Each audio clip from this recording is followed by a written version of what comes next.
Hey y'all, welcome back. So today I need to pick the mustards, and they probably should have already been picked by now, but I wanted to show y'all how we do that and then show y'all what the garden is looking like.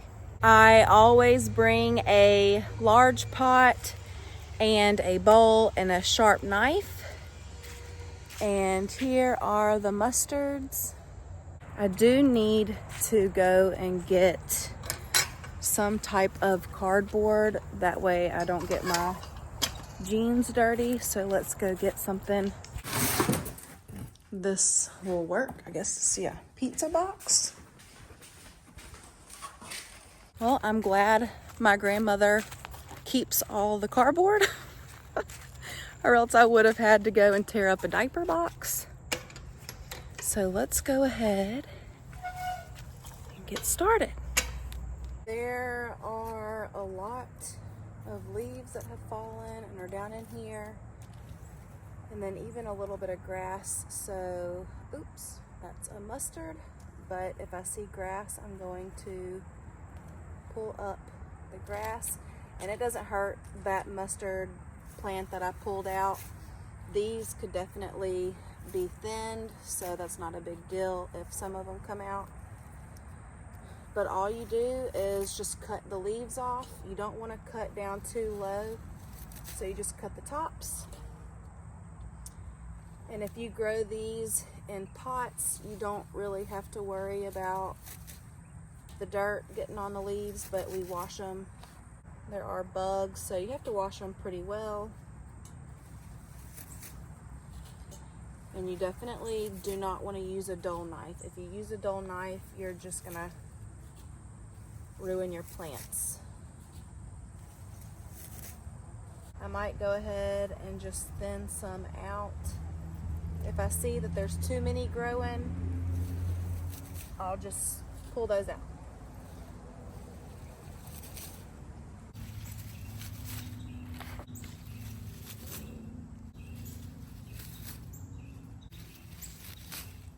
It is way easier to harvest mustards if you grow them in a pot, because being bent over like this, you will be sore if you're not used to it, and I haven't done this since last year, I guess. So you don't have to grow this many, such a long row's worth. If you just want to grow some in some pots just to cook and eat on during the week, that's fine, but we grow on a larger scale because everybody wants some. And I've only done maybe a 7-foot section on just one side, and we'll have to push those down. But once they cook down, you don't get a lot at all. So that's why you kind of need to grow a lot, because they cook down. And then we want to be able to cook them and then freeze them. That way we can eat on them during the year whenever we're not growing any.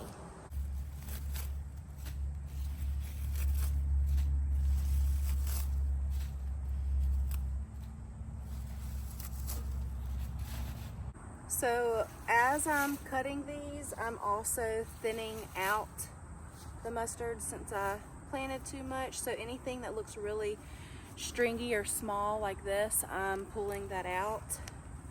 That way we can make room for the strong plants and it can become really full. But over time, if you've got too much in here, it's not gonna do so good.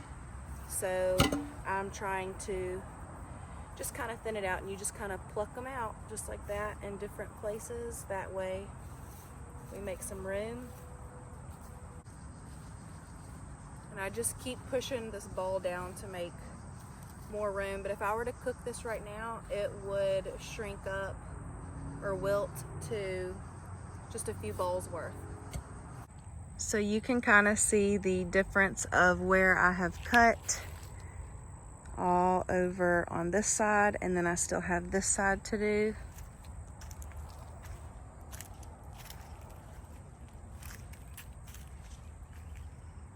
and then all the way down. The mustards down at the very end, they are not as big because we do not get sunlight over there. Well, we get some sunlight, but not enough. Right here, you can tell how fluffy, thick, and beautiful this is. That is because this is where we get the most sunlight. And then after I do this, I'll check back in and I'll give you an update on how everything else is doing.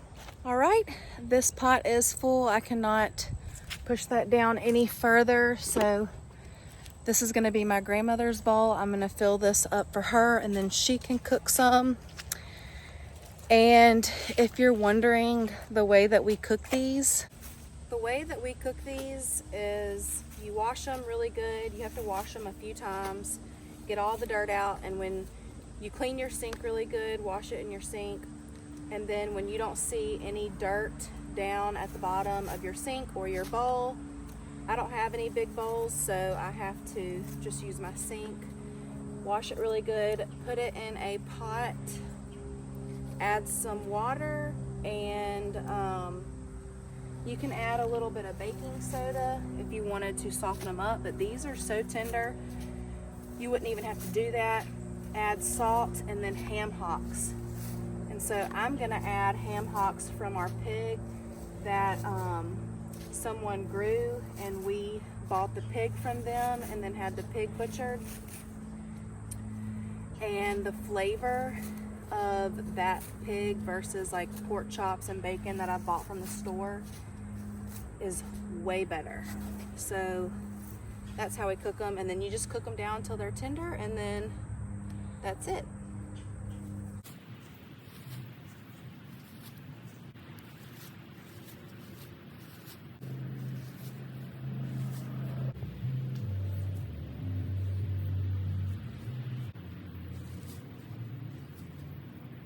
All right, here we have it. We've got 3 containers full of mustards, pushed down as far as I can push them down. I had to go in and get that container over there for the last section, and now all of the mustards are trimmed up and ready to grow again. So now what I'm gonna do is I'm gonna clean up between these rows. Down here where the Morris head collards are, the weeds have taken over. So I'm gonna try to get as close as I can and just get rid of all that grass.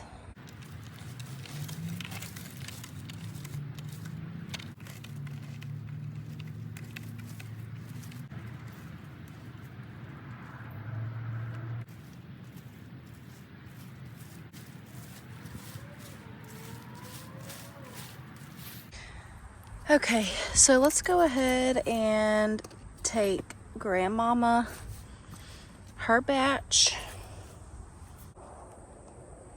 These big mosquitoes, these are starting to wilt. So I'm gonna go ahead and take these to her. And then I'll take mine inside and then I'll finish up what I gotta do. Hey, Gracie. Hey, girl.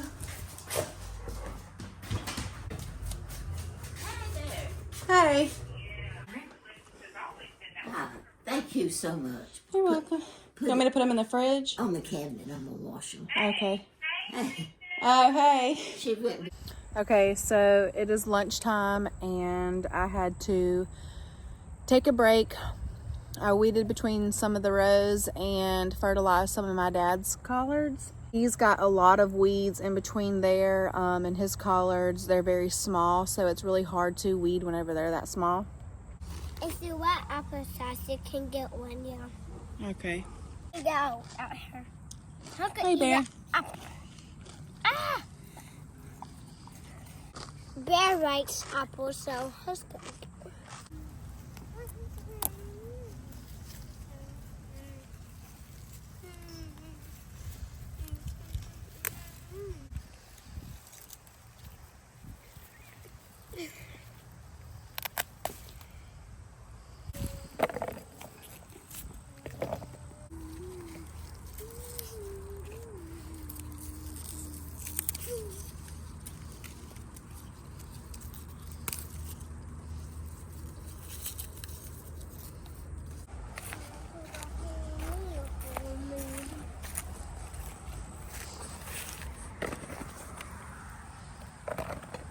Okay, I'm going to work on cleaning these pots out, taking all of the pepper plants out, and then I'm going to put some fresh soil in.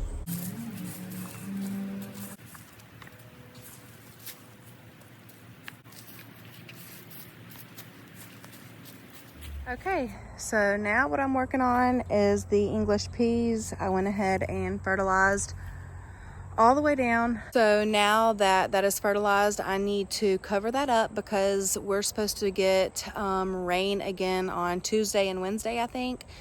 And it has been raining the last 3 days. Well, today's just been cloudy. So today it's cloudy, and then the last 2 days it's been raining. And so ever since it rained, everything has just exploded, which is just amazing to me that that's what happens with the rain. And because whenever we use the sprinklers, it's on well water, so there should be minerals.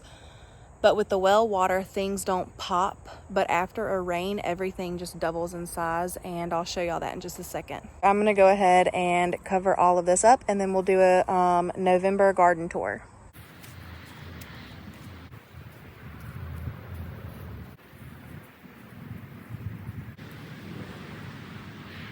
One thing that I would do differently with these English peas, and something that I meant to do, was I knew this cattle panel was too far above where I planted the seeds.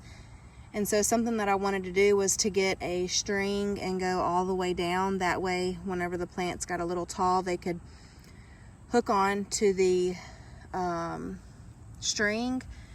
But I never got around to doing that, and so they had to work hard to reach the cattle panel. And so a lot of them, they didn't grow like straight up, and so I've had to help them, train them. But hopefully after this fertilizer and the rain, hopefully they'll just kick off. So now let's do a November garden tour. And here we have it. So everything has doubled in size since the last video, maybe even tripled in size. The last time y'all saw everything, I don't think you could really even tell where the plants were between the grass and the plants. We'll wait for that ambulance to get far enough away that we don't hear it. Every time. So these 3 rows, those are the old-timey blue collards. And then right here, I couldn't remember if it was cabbage or broccoli that I planted, but now I can tell that this is the broccoli and this is the cabbage. So these are looking beautiful. They have probably tripled in size since my last video. And then same with the cabbage. And I really need to go and weed in between the plants. Maybe this week before our vacation, maybe I can do that.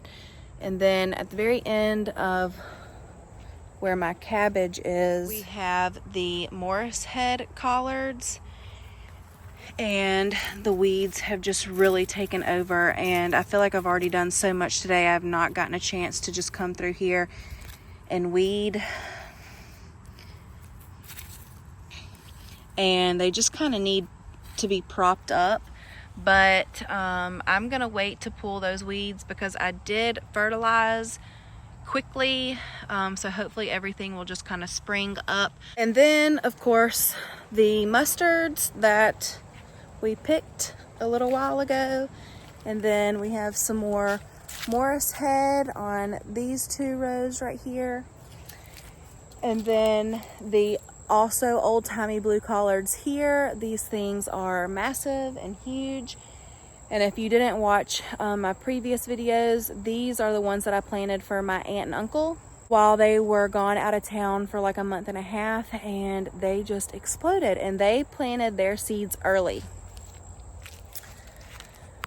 So maybe next year we could plant ours early, but the only thing is you don't want to pick those when there hasn't been a frost, because they will be bitter. Some people add sugar to their collards. I don't want to do that. Sugar will destroy your gut and immune system, and so for us during the winter, we want to eat as many greens as we can and less sugar, because during the holidays you already have a bunch of baked goods, cookies, hot chocolate, all of the delicious stuff, so I do not want to add any more sugar. But once a frost hits these leaves, they will be delicious. And then this was the way that my pawpaw did it, and he always put straw and leaves at the base of his. And I wish I had a picture of his garden. My pawpaw was so amazing, and this was his garden. And for years after he passed away, there was no garden here, and they had chickens and all of that. But then when me and Steven moved in, then I learned that I loved growing stuff and planting, because my grandmother always wanted me to put mustard in her pots. And then we ended up growing cucumbers and then green beans. So then I found a love for gardening, and it's really cool to see that now his garden is now a garden again, and it's not just grass out here. This is such a pretty view. I love this. I can't wait till everything is so grown and beautiful. But yeah, so this was how he did his collards. And he and my grandmother would go and collect bags off the side of the road where people had put their bags of leaves to be picked up, and they would go and get those leaves. And then I see that's what they have right here. So they have pine straw down here, and then they have leaves here. So whatever you have, that will work as a cover to keep the weeds out. But it will be nice whenever I do get something down. We do have wood chips. I'm just not sure yet if that's what I want to use, because you're not supposed to till a garden if you have wood chips. So if we put wood chips down, then we're not going to be able to till. But I would like to get something done before we go on vacation, or else I'm going to come home to a bunch of weeds. That is it for today's video. We got a lot done, and thank y'all for joining me. It's always more fun whenever I feel like I'm not out here by myself and talking to you guys. So thank y'all for watching, and I'll see y'all in the next video. Bye y'all.